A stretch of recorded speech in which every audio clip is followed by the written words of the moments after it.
Hello everyone, and welcome to another episode of the Daily Gwei Refuel, where I recap the latest news in the Ethereum ecosystem. I'm your host, Anthony Sassano, and it's the 30th of August, 2023. Alright everyone, let's get into it. So, obviously a lot of exciting news over the last 24 hours, and I'm going to go through it all, but just actually before we get into it, just wanted to quickly say that tomorrow and Friday there will be no refuel. I've decided that I'm going to do a refuel on Saturday to make up for it, because I'm pushing the podcast with Eric, the Daily Gwei drive-through with Eric that was due this week to next week. So there will be a refuel on Saturday to make up for tomorrow and Friday, and I'll cover all the news that happens over the next couple of days. But on that note, let's get into the news from the last 24 hours, the biggest of which was Grayscale winning their lawsuit against the SEC. Now, of course, there was a bit of confusion around this, people not knowing exactly what the victory was for, what Grayscale actually won here, what the implications are, and I'm here to kind of run you through that. So basically, their lawsuit was basically for the SEC to review the Grayscale's ETF application. So Grayscale basically said the SEC denied our application, but it made no sense. They denied it based on basically nothing. And the judge agreed with Grayscale here as well. The judge basically said that the SEC had no real merit to deny this ETF application, and Grayscale won in court. So now what ends up happening is that the SEC has, I think, 45 days or something to appeal or to kind of, I guess, hit back at this, and also they have to revise their, I guess, decision of the Grayscale ETF now, or the Grayscale application to convert its existing trust into an ETF. Now, I need to make it clear that this does not mean that the Grayscale conversion for its trust into its ETF has been approved. That's not it at all. But the reason why this is very bullish, and the reason why people got so excited about it, is because it's just another signal to, I guess, the world that US-based BTC and I guess even ETH ETFs are coming sooner rather than later. And as I've been saying on the refuel for quite a while now, I believe that they're going to come maybe in Q1, probably Q1 next year or even maybe Q2, but it could even end up potentially happening later this year. I think it would be more bullish if it happened in Q1 next year. Obviously, it's always good to start off the year with some really positive news there. But this is stuff that I've talked about for a while now. And it's funny, about an hour after I put out the refuel last night, or not even an hour, I think it was half an hour after I put out the refuel last night, this news came out, and I was just like, okay, well, the refuel's now outdated. I have to wait 24 hours before I can cover this. But yeah, very, very exciting news out of the US overnight. Now, of course, Jake Shavinsky has a great thread covering exactly why this is a big deal from the legal perspective. You can go check that thread out. And also James Seifert here, who has been covering this stuff for a little while now, has also put together a thread going over the kind of implications here and reading through the judgment. And he also shared a pretty amazing kind of, I guess, excerpt from the judgment here from the judge. So the judge said here, or the judges said here, we agree the denial of Grayscale's proposal was arbitrary and capricious because the commission failed to explain its different treatment of similar products. We therefore grant Grayscale's petition and vacate the order. So the reason why this is so cool to see, it's because it's very strong language. It's basically the judge saying, or the judges saying to the SEC, you had absolutely no reason based on merit or based on fact to deny this application, and that's why they're basically reversing the decision, or I guess in this kind of terminology in legal speak, it's vacating the order, which I'm not a lawyer, obviously, but I take it to mean that they're basically forcing the SEC to basically revise their decision and revise it all again and come to a new one. And the reason why I think that this is bullish and why people consider this bullish is because for the SEC to come back and just deny it again with the same reasoning would just open themselves up to another lawsuit. Now, if they came back and denied it for another reason, there's a chance that they're going to get sued again. And one of the reasons that I saw someone talking about on Twitter would be that the SEC came back and said, oh, well, we're denying it this time because we're concerned about the custody of the BTC. And as you guys know, the custody for pretty much all the ETFs is going to be handled by Coinbase. And the SEC obviously is suing Coinbase. So there is kind of a conflict there. And it just depends how hard they want to go. It depends how hard Gary Gensler wants to go here. But as I said before, I think the ETFs are inevitable at this point. I think they're going to happen. And the reason why they're so bullish is because it's going to bring in a lot of fresh money, but also the narrative, guys. Like I've said this so many times before on the refuel, and I think that people are still kind of like mid-curving this, as we call it. It's not about the actual reality. It's about the narrative. And when it comes to markets, right? And the narrative of the ETFs is huge. It is by far the biggest market-related narrative, maybe outside of the halvening in crypto that we have right now. And of course, the ETFs seem to be lining up with the halvening, which just makes it even more bullish. And this is from a pure narrative perspective. If we're talking fundamentals, if we're talking reality, that's a whole different discussion, guys. I'm literally just talking in the context of narrative here, and that's what most people get excited about, because that alone is going to bring in a lot of fresh capital. That is probably what's going to kick off the bull market, to be honest, especially because the timing just is lining up so perfectly. It's uncanny how well the timing is lining up here with the 4-year cycle, with the halvening, all that stuff that's happening there. It's just great. And obviously, the prices pumped overnight on BTC and ETH and a bunch of other assets. Look, don't be surprised if we sell back down. As I said before, I didn't expect anything really kind of like fireworks worthy to happen this year. We could go to 2K ETH and 30 plus K BTC again, but we could just sell down towards the end of the year. As I said before, I feel like we're going to be stuck in this crab range for longer than people think we are, even though we have this hyper positive news, and even though a lot of the crypto natives believe that the ETF is inevitable. At the end of the day, it's all about the narrative, and the narrative needs to permeate out into the TradFi world, out into the distance. And I think once the ETFs actually get approved, that's when the narrative really kicks into high gear and everyone starts shilling it and being like, oh my God, the ETFs are here. There's going to be so much new money coming in. And even if the reality is different, where there's not that much new money coming in that was anticipated, it doesn't matter, because by that point, the bull market is already going and the money's already coming in because prices are going up, and it just feeds on itself until obviously we top again and go into another bear market. That's just the way of the world in crypto. But yeah, I just figured I'd explain the bullish side here, because I saw some people just being confused and basically saying, there are already products in Europe, like ETP products, and they haven't seen that much demand. I think on that point, I would also say that the US capital markets are absolutely massive. They're pretty much the biggest in the world, and there's a lot of money in the US. There's a lot of money in the US TradFi system, and there are also there's also a lot of money that has already got into similar products. If you look at Grayscale's products, GBTC and ETH, there's already billions of dollars that have gone into those products, right? And obviously, once the conversion happens, people will be able to redeem. But I don't really think we're going to see much redemptions there, because the premium on these things will close. There's really no reason to redeem unless you actually want to sell the assets. And I don't think there's going to be that much selling. I think it's going to be very much like people fighting Ethereum staking withdrawals, right? So when you look at it from that perspective and you take it all kind of holistically here, that's why people are getting excited about these ETFs. But yeah, the win against the SEC here is a big deal. It's the second major loss that the SEC has suffered in recent weeks. Obviously, the first one being the Ripple case. And I hope the next one, or one of the next ones, is them losing their case to Coinbase. That would just be the cherry on top. And that would be the best thing to happen for, I think, like not just BTC and ETH, but the longer tail of assets as well, because it basically just gives the market more confidence that the SEC is not going to win their cases of being able to, of labeling the things that they say are securities as securities like that. But yeah, anyway, enough rambling about all of that. You can check out these threads that I referenced. I'll link them all in the YouTube description below. All right, speaking of Coinbase, they have teased something on Twitter inadvertently, I think. I don't know if this is going to actually result in anything, and maybe I'm putting on my conspiracy theorist hat here a bit, but they announced today that they've partnered with Twitter. I'm not going to call it X. I'm never calling it X, guys. I'm just going to call it Twitter. I hate the branding, but I'm going to call it Twitter for simplicity's sake here.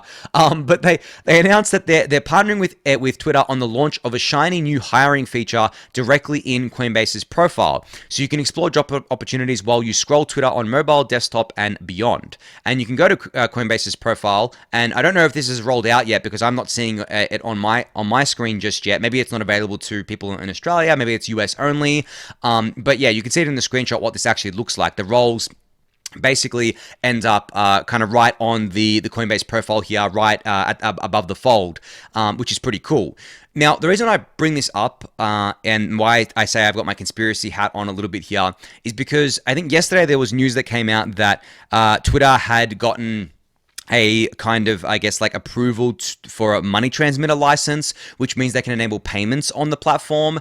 Now, Are they going to do crypto payments? I'm pretty sure that crypto payments will be part of that, right? They'll definitely do just the TradFi payments like they're doing with Stripe already for ad sharing and stuff like that. But does that include, crypto payments as well? I think it will. Okay, so what does that include? Well, people will say Elon loves Doge, so he's going to do Doge payments. I'm like, you know what? Maybe he does it for the meme, but I don't think anyone's going to use Doge as money. I don't think it's going to go anywhere. So he's not just going to do Doge. I think that he loves the meme. He loves just piss farting around with it. But I think they're going to go beyond that. So they'll probably integrate Doge somehow. I don't know how they'll do it, but they'll probably do it just, as I said, for the meme.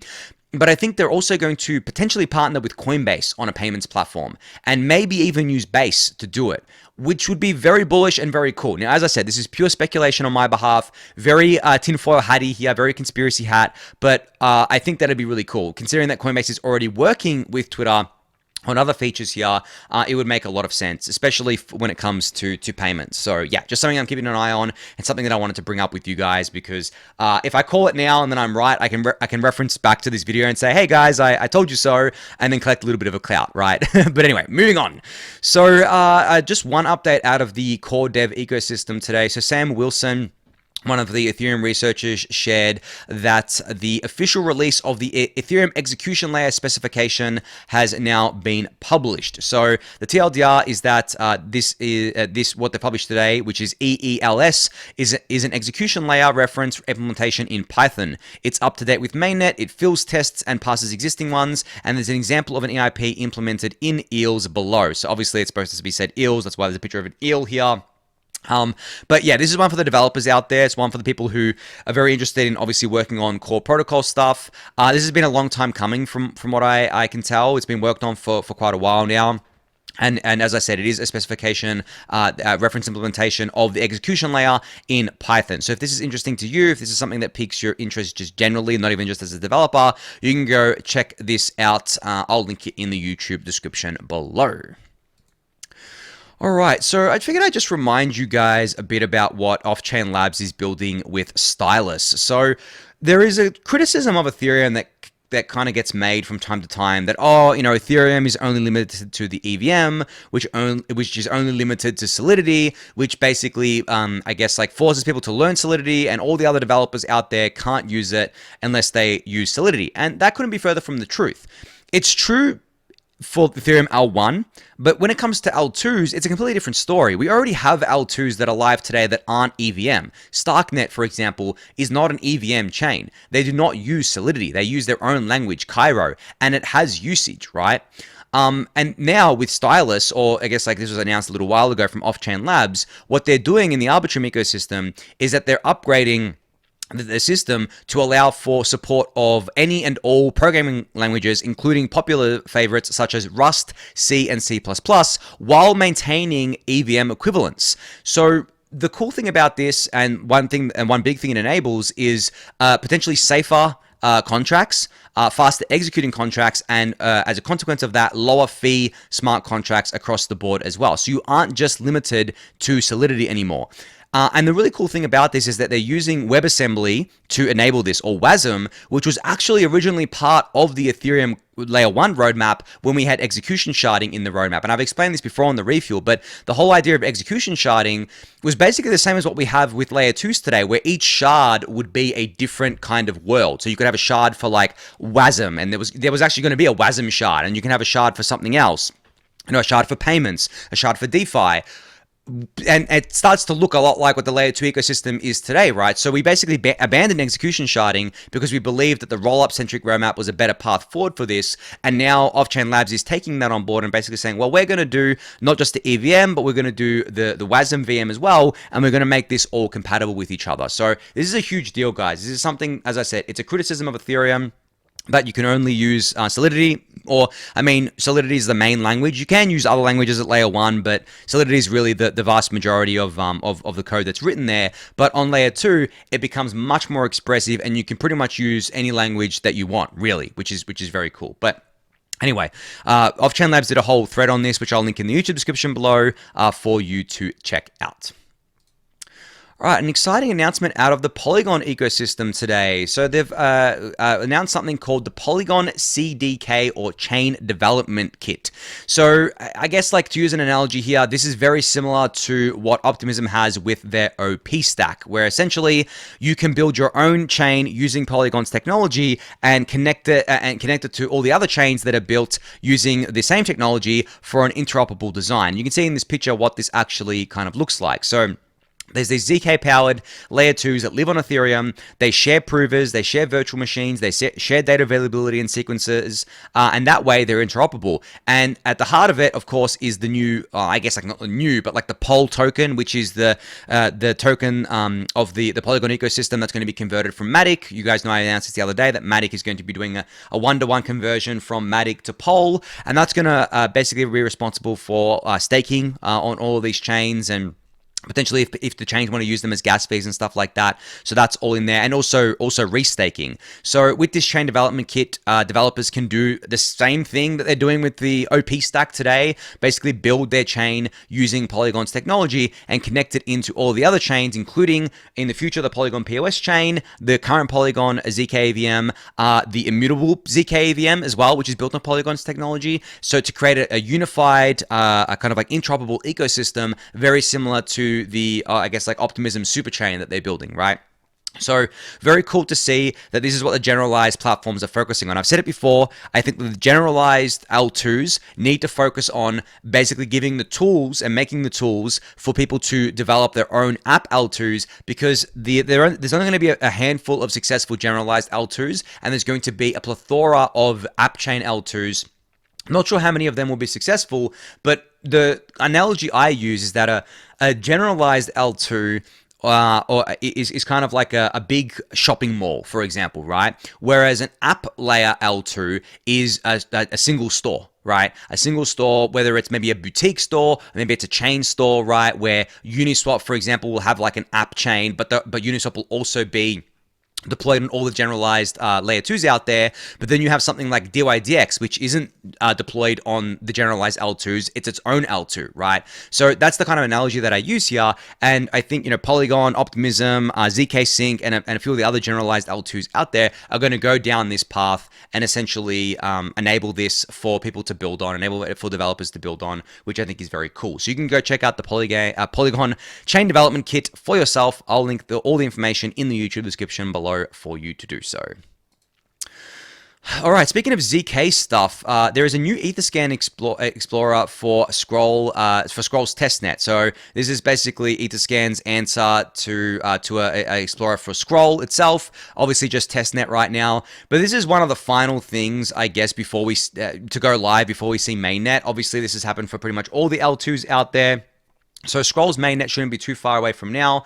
I know a few months back I said that it was potentially coming in August, but I think that may have been delayed or pushed back since we're at the end of August, and it doesn't seem like they're going to be launching mainnet anytime soon, but it could be coming in the next few months. And I know that Scroll is one of the hotly anticipated ZK VMs out there. We already have a few others live on mainnet right now, but Scroll definitely has a lot of hype behind it, and I definitely should disclose that I'm an investor in Scroll.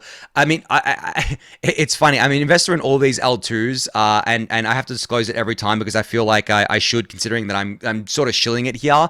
But I'm super excited for what Scroll has been cooking, because as an investor, I get unique insights into what they're building, and I have close relationships with people who work there. And it's nothing that you can't find publicly. It's not like I'm getting insider information or anything, but I basically get kind of like the inside look of essentially what's happening in the back end of what they're building, and the technology that they're building is very, very cool. So yeah, definitely look forward to Scroll's mainnet going live, hopefully in the next few months. But great to see that Etherscan put the block explorer live here, which is called Scroll Scan. You can check that out. I'll link it in the YouTube description below. All right, so Euler Labs is teasing a comeback story for Euler Finance. So you guys will remember that Euler Finance was unfortunately exploited for most, if not all, of its TVL back a few months ago. They did end up recovering a bunch of their TVL because the hacker returned the funds and then they returned it to people. I know there was a bit of drama around that originally, but I'm not going to go over the drama. But they are teasing a comeback here. So I guess this would be Euler Finance 2.0 or something like that. So I'm definitely definitely looking forward to seeing what they have cooking under the hood.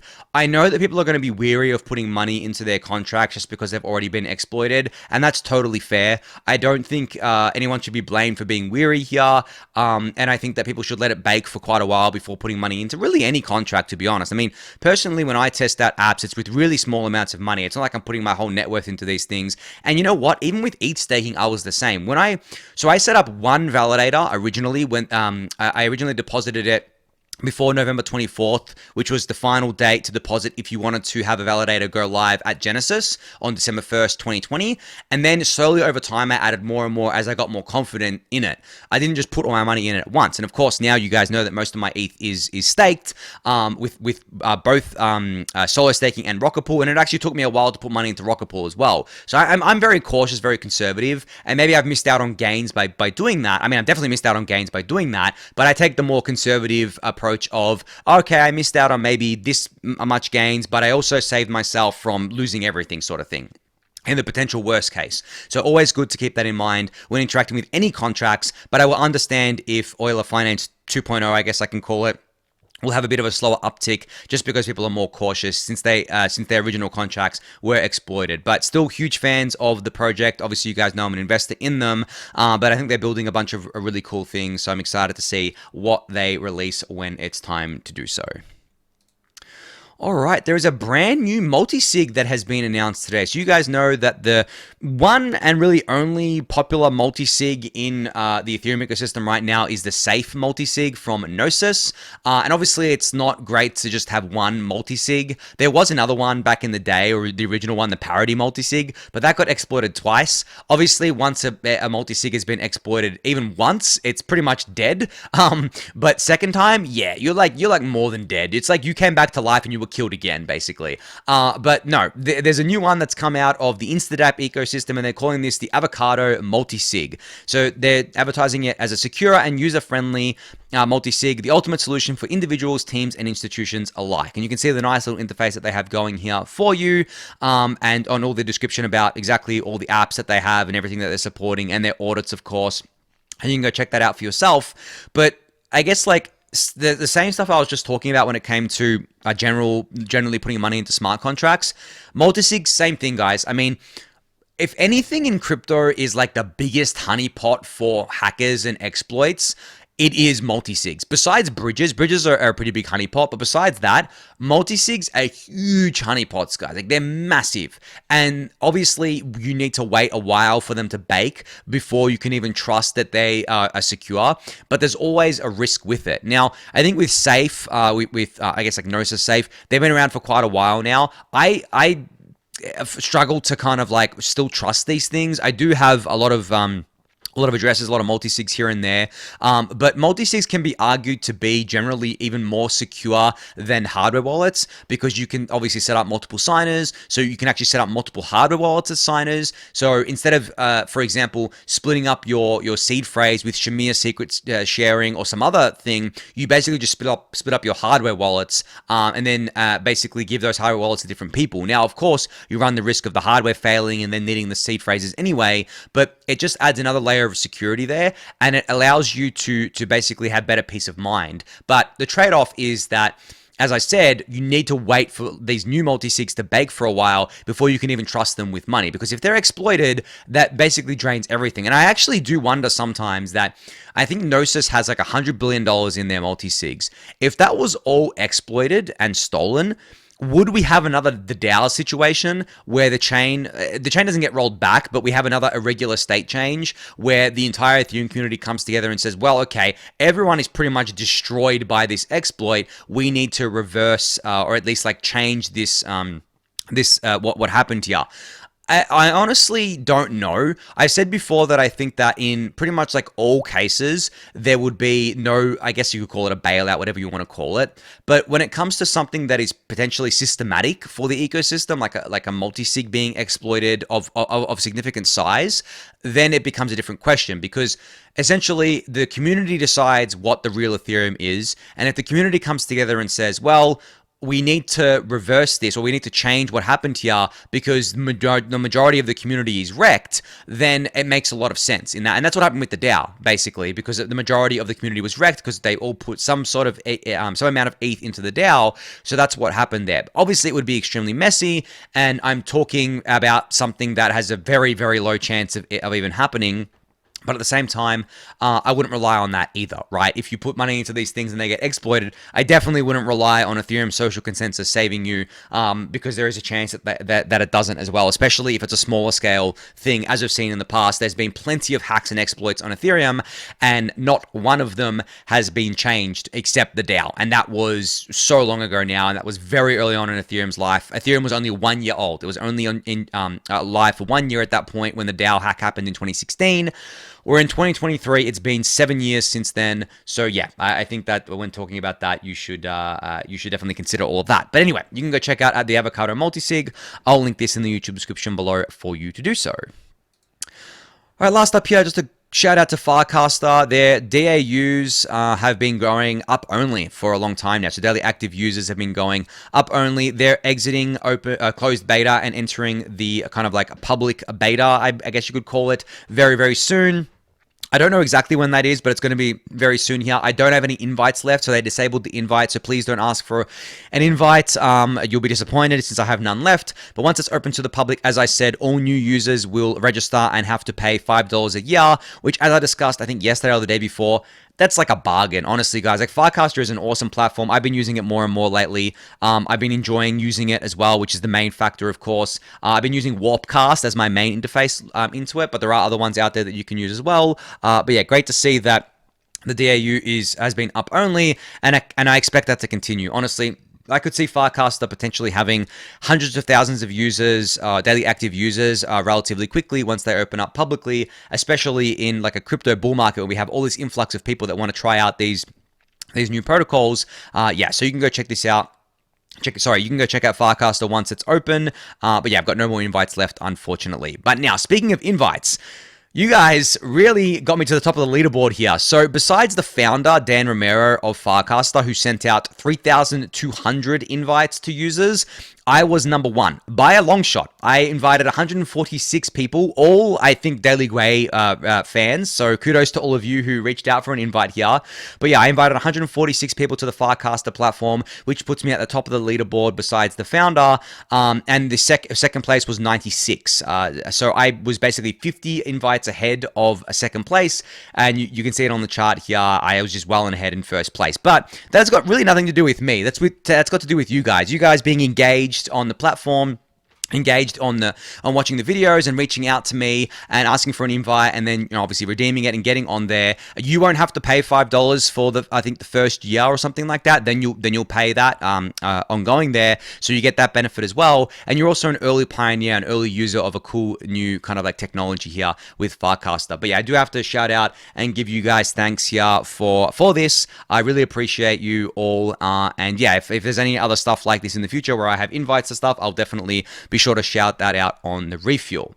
All right, so I guess that's it for today. I'm going to go off and record a weekly roll-up with Ryan Sean Adams now for Bankless. I'm filling in for David again this week. I don't know what he's doing. I think he's at Burning Man. Yeah, so he's not climbing mountains. He's like at Burning Man, so I'm filling in for him with Ryan. So that should keep you kind of, I guess, like tied over till Saturday, because I think the weekly roll-up will go out on Friday. But yeah, just a reminder again, no refuel tomorrow and Friday, so Thursday and Friday, but I'll be doing one on Saturday to make up for it. So yeah. Thank you everyone for listening and watching. Be sure to subscribe to the channel if you haven't yet. Give it a thumbs up, subscribe to the newsletter, join the Discord channel, and I'll catch you all on Saturday. Thanks everyone.